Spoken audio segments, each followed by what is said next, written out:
Welcome everyone, this is Guo. I'm a PhD candidate from the University of Alabama at Birmingham. Today, I will present our paper, Maximal Directed Cross-Clique Learning. First, I will introduce what is Maximal clique learning and how we generalize it to the directed graph. Given a degree threshold gamma, a gamma cross-clique is a subgraph where each vertex connects to at least the gamma fraction of other vertices in this subgraph. Here we have an example. Graph G is a 0.5 cross-clique, because the degree of every vertex is 2, which just meets the degree requirement of the 0.5 cross-clique, but it is not a 0.6 cross-clique. In the literature of dense subgraph learning, small cross-cliques are usually trivial and not interesting, so we also have a user-specified minimum size threshold to filter small cross-cliques. Cross-clique is very useful in learning various networks. For example, as shown in the left figure, the recent research found the molecular complexes in the protein interaction network by using the cross-clique learning. In the right figure, cross-clique learning is also utilized to find communities in the social network. Many real graphs are directed, such as social networks with follower relations. Also like the citation networks shown here, there is always a direction for each citation. However, the existing cross-clique definition only works on undirected graphs, which limited their application in many real networks that are directed. When generalize the cross-clique learning to directed graph, we need to redefine the problem. The requirement of cross-clique is that each vertex in a gamma cross-clique should have edges pointing to at least the gamma fraction of the other vertices. But that is not sufficient when generalized to directed graph. For example, the subgraph in figure A is a 0.6 cross-clique, since every vertex connects to at least 60% of other vertices. In figure B, where we make all edges in figure A bidirectional except for AE, and add a new vertex F and let it point to every other vertex, we can see that each vertex still points to at least 60% of other 5 vertices. However, we cannot regard F as a member of the dense subgraph. Consider, for example, a group of Twitter users that are frequently interacted with each other. Then the fact that a new user F follows and retweets many users in the group does not make F a member, unless a significant number of the users in the group also pay attention to F. So a more reasonable generalization would be a gamma-1, gamma-2 cross-clique, where each vertices points to at least the gamma-1 fraction of the other vertices, and in the meanwhile is pointed to by at least the gamma-2 fraction of the other vertices. Next, I will introduce how to design the maximal cross-clique learning algorithm using the new gamma-1, gamma-2 cross-clique definition in directed graph.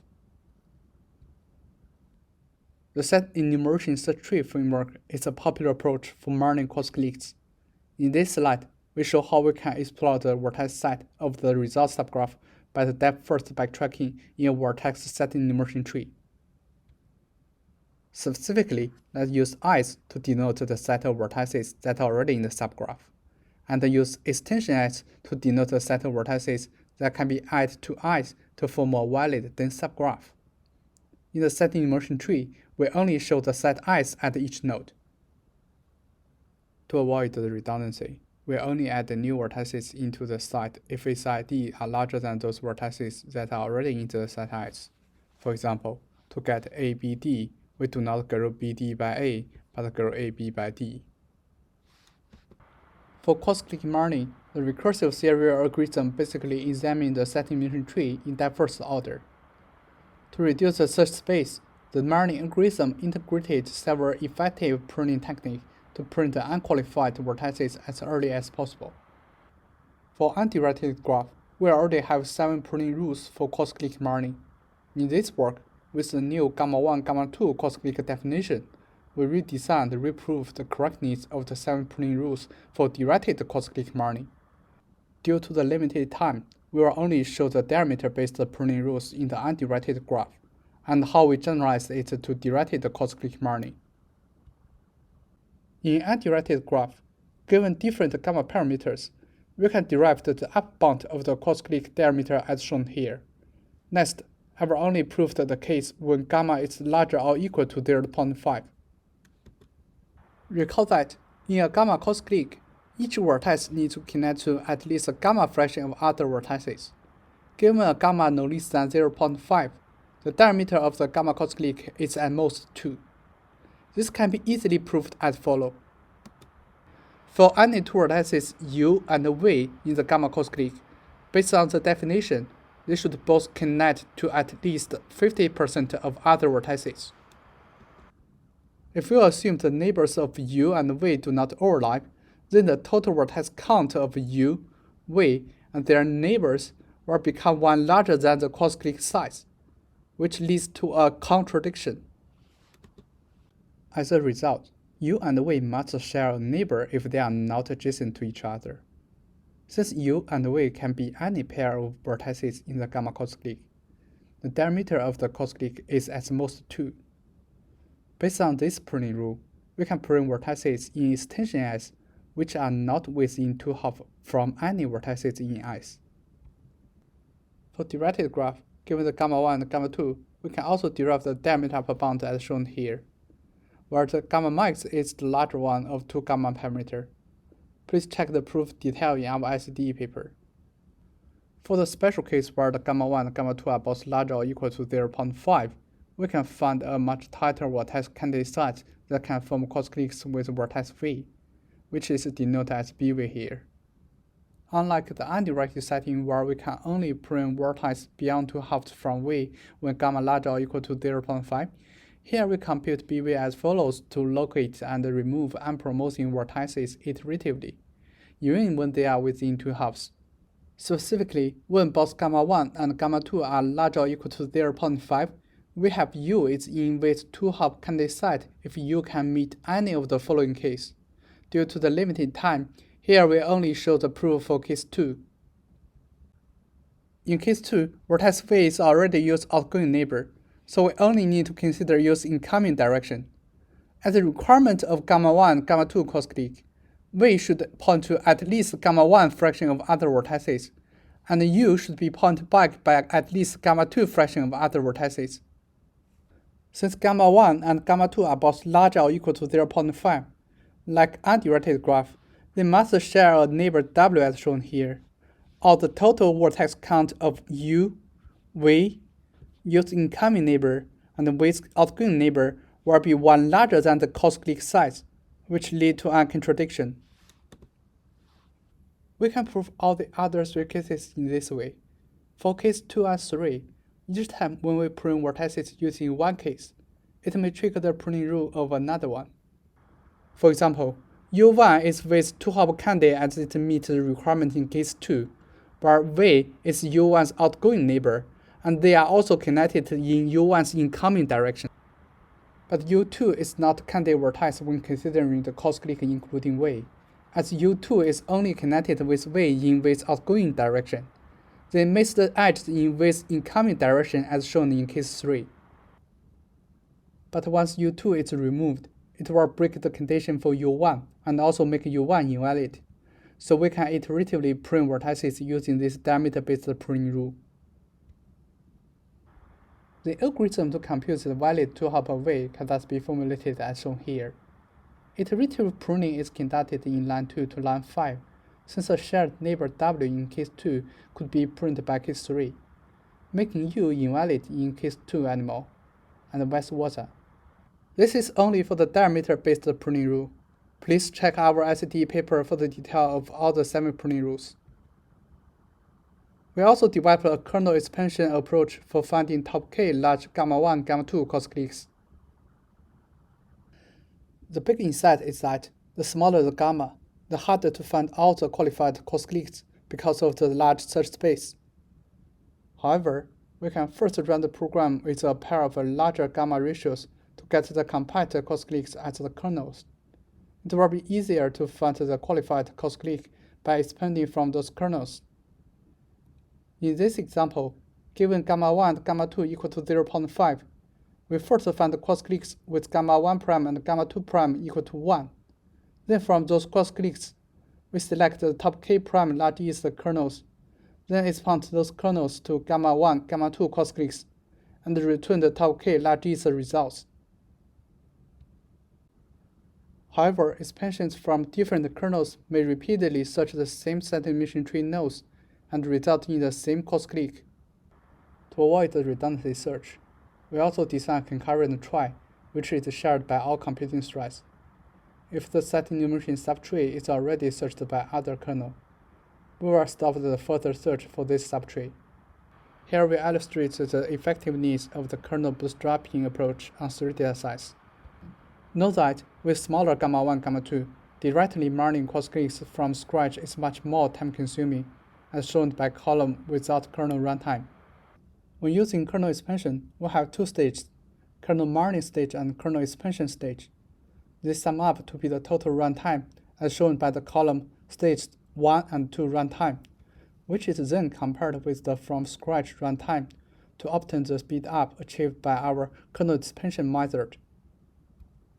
We observe impressive speed-up of up to 630 on Bitcoin datasets, which shows the kernel expansion can effectively scale the mining to large cross-clique even when the value of gamma 1 and gamma 2 are small. To evaluate the result quality of the kernel expansion technique, we define the concept of top k recall as the fraction of the exact top k large east cross-cliques that are within the top k large east cross-cliques found by the kernel expansion method. We can see that the recall is high in general, meaning that most large cross-cliques are not missed by the kernel expansion technique. Next, let's look at the evaluation of our work. In this work, to parallelize the directed cross-clique mining algorithm, we use a shared memory parallel framework called T-Syncer. T-Syncer is a new paradigm developed by our group to solve the compute-intensive big data problems. It utilizes divide and conquer to achieve the compute-intensive execution. The key insight is that a lot of problems can be represented as tasks, where the big task over the big data size can be decomposed into independent tasks over a smaller data subset for parallel execution. So if the data needed by a task is large enough, the linear cost of fetching the data into the local machine is well offset by the subsequent compute-intensive mining over the fetched data. The concurrent execution of multiple tasks can hide the communication latency. Based on the T-Sync paradigm, we propose the G-Sync system, which addressed the subgraph mining problem, like dense subgraph mining and graph matching. For example, dense subgraph mining is to find a subgraph instance that satisfies some predefined criteria from a big graph, such as triangle counting, maximal clique finding, and the maximal cross-clique mining.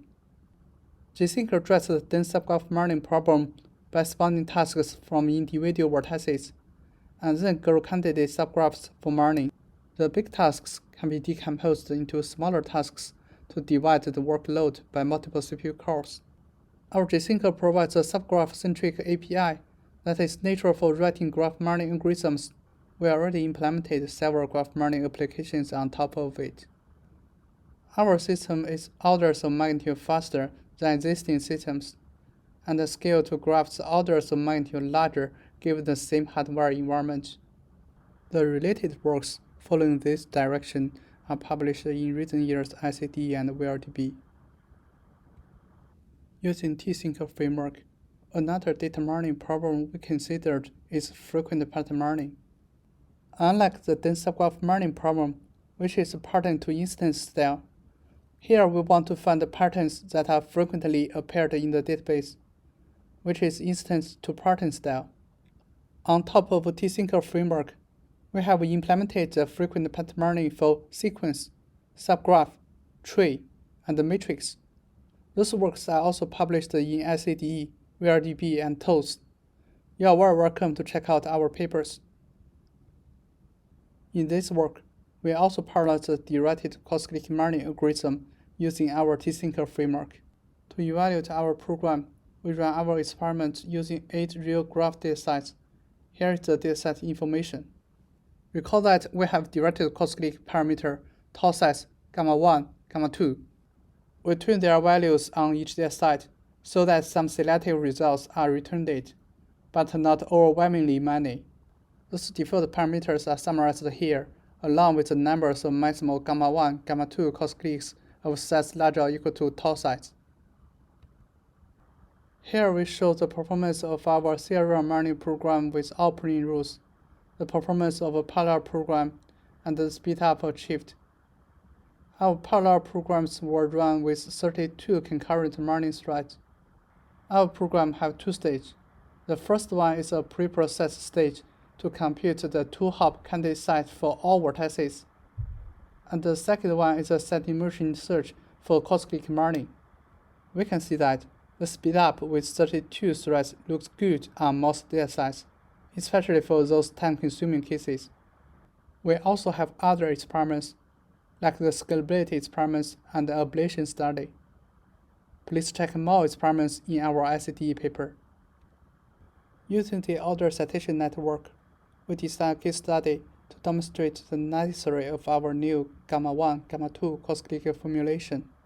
We set gamma 1 and gamma 2 equal to 0.75 and tau size equal to 10. We obtained 22 cos-cliques in total 0.7 seconds. On the left, we show two results cos-clique with 10 authors, where each author set at least 75% of other members, and is also setted by at least 75% of other members. We can see that these two cos-cliques correspond to two communities of renowned database researchers that are frequently set each other's work. In fact, Jennifer Williams was Jun Yang's PhD advisor, so they know each other. An alternative method without using gamma 1, gamma 2 cos-clique learning is to mine gamma cos-cliques from the undirected graph GU. We mined 0.75 cos-cliques on GU with tau size equal to 30, and obtained 37 undirected gamma cos-cliques in total 18 seconds. On the right side, we show a result of 0.75 cos-clique with 30 orders.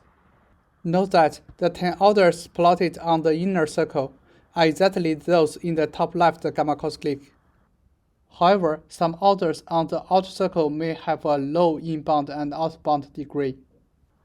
For example, Theodore Johnson has 18 outgoing edges and merely 7 incoming edges. This is because gamma cos-cliques do not care about the edge direction.